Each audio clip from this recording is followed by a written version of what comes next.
The House Financial Services Committee released a report this week on the rise of corporate landlords. Single family homes are being consumed by institutional investors and rented out at elevated prices and substandard quality. Like true shock doctrinaires, these firms scooped up huge portfolios of foreclosed homes following the Great Recession in 2008. The committee noted that prior to the financial crisis, investor firms owned about 10 million single family homes. That was about 5% of the national stock. And not a single entity owned more than 1,000 homes. Well, that's all changed now. The report cited data from the third quarter of 2021 showing that institutional investors bought 42% of homes for sale in the Atlanta metro area and 38% of homes in the Phoenix area. There are now giants in this industry, mega companies like Invitation Homes, American Homes for Rent, and First Key Homes. These firms use technology and deep pockets to beat out individual home buyers. From the report, quote, in recent years, technological advances have also facilitated consolidation.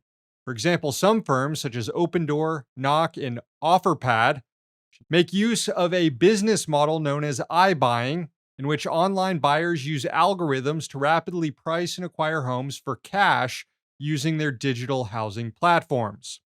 The report adds, quote, to fund their acquisitions, companies raise billions of dollars in capital from hedge funds, pension funds, ultra high net worth individuals, and other institutional investors who such companies consider to be their customers. The ability of single family rental companies to purchase homes with cash provides a competitive advantage over buyers using a mortgage, especially in an environment with rising mortgage rates. This consolidation is bad for people who live in these homes. The committee found that to meet investors' return expectations, single family rental home landlords often prioritize maximizing profits. Renters in institutionally owned SFR homes often experience higher rent increases, inflated fees, and diminishing quality of housing over time. And you're also more likely to get evicted by a home owned by one of these investor owned rental companies. A 2018 study in Atlanta found large landlords were 68% more likely to file for an eviction than smaller ones. Another study out of Boston showed that a disproportionate number of evictions were filed by these corporate landlords. The committee further examined where the housing capitalists do most of their profit seeking.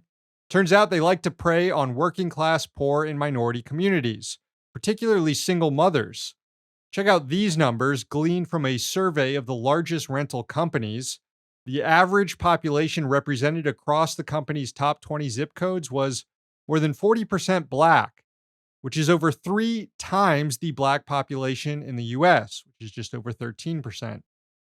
Companies tended to purchase homes in neighborhoods with approximately 30% more single mothers than the national average, with nearly 13% of households headed by single women with children under 18 versus the nearly 10% of such households in the total US population. And they are just brutalizing their tenants. The committee found that the total number of tenants behind on rent and fees increased by almost twofold, with tenants with rental arrears increasing from 11.3% in 2018 to over 19% in 2021. And the number of tenants with fee arrears increasing from 10% in 2018 to over 20% in 2021. Rent prices have been increasing faster than wages for more than 40 years and really picking up pace in the last 2 decades. This is unsustainable, and it calls for more radical solutions.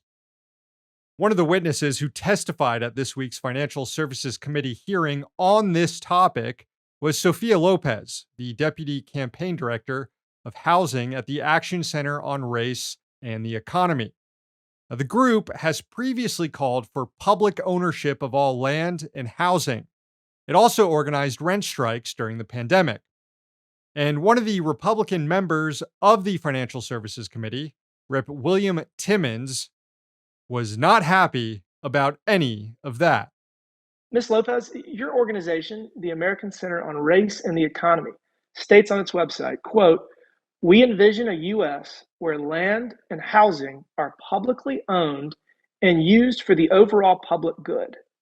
So I guess my question is yes or no, please. Do you agree with that statement?